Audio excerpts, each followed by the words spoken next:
All right, there are a lot of fast-moving developments here with North Korea. So let's bring in Craig Snyder. He's an international affairs analyst and president and CEO of the World Affairs Council of Philadelphia. And Craig, first on this letter, this angry letter sent by the North Koreans, is that what killed this meeting with Pompeo and the North Koreans, or was it something else?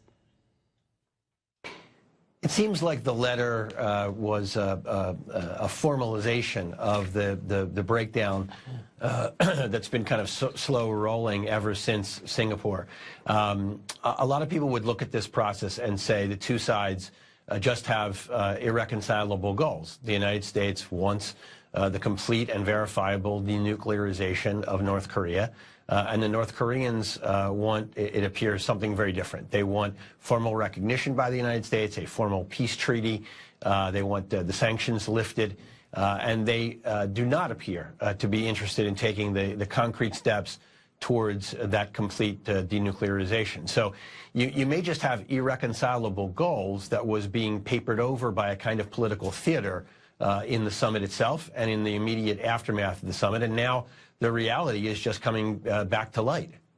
And more reality, Craig. You know, today we learned the U.S. is ending its suspension of military drills on the Korean Peninsula. The suspension was billed as a good faith measure toward the North.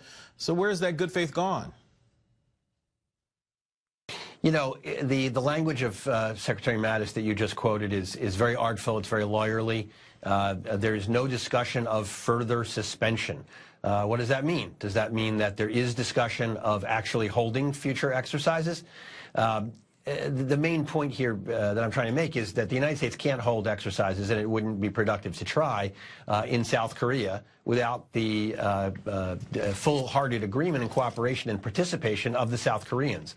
And the real problem that seems to be emerging here is that there is a difference of opinion about how to proceed between Washington, Seoul, and Tokyo.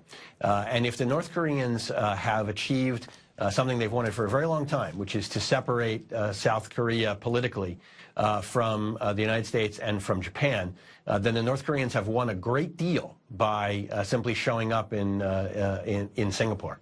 Yeah, because you see the warm relations between the South and the North continuing. There are meetings, there are reunifications of family. But you mentioned the political theater of the summit. There are a lot of smart people around President Trump who, going into the summit, knew that there were these irreconcilable differences between the two groups. So why would they think that would go away suddenly? Well, I think the president has a genuine belief in the sort of transformative power of one-on-one communication. The idea that sitting down and talking, that he, as what he sees as the ultimate deal maker, sitting down and talking can achieve a breakthrough that others can't. I think he's disdainful of the efforts of his predecessors like President Clinton, President Bush, and President Obama, and thinks that he was able to do it differently. Ultimately, it was his call. I think there were probably a lot of those smart people that you reference on his team that knew precisely what a big gamble it was, but he's the president, he won the election, and he made this call. Craig, you know, it's been widely reported that the North Korea is still building its nuclear program, not denuclearizing at all. Is the North thumbing its nose at the U.S. on this? And if so, what's the end game here? I think all the evidence that's available in public suggests exactly what you've just said. They appear to be increasing the pace of their production of weapons-grade material, and the gestures that have been taken in terms of sending some U.S. servicemen's remains back to the United States, and some of these other symbolic gestures, they have importance in their own right, certainly to the families involved, but they don't go to the core issue of the North's capability to project, ultimate destructive power, not only in Northeast Asia, but conceivably all the way to the United States. They appear to be going forward with that, and I've said on this program before that they have no sort of rational, logical reason not to do that.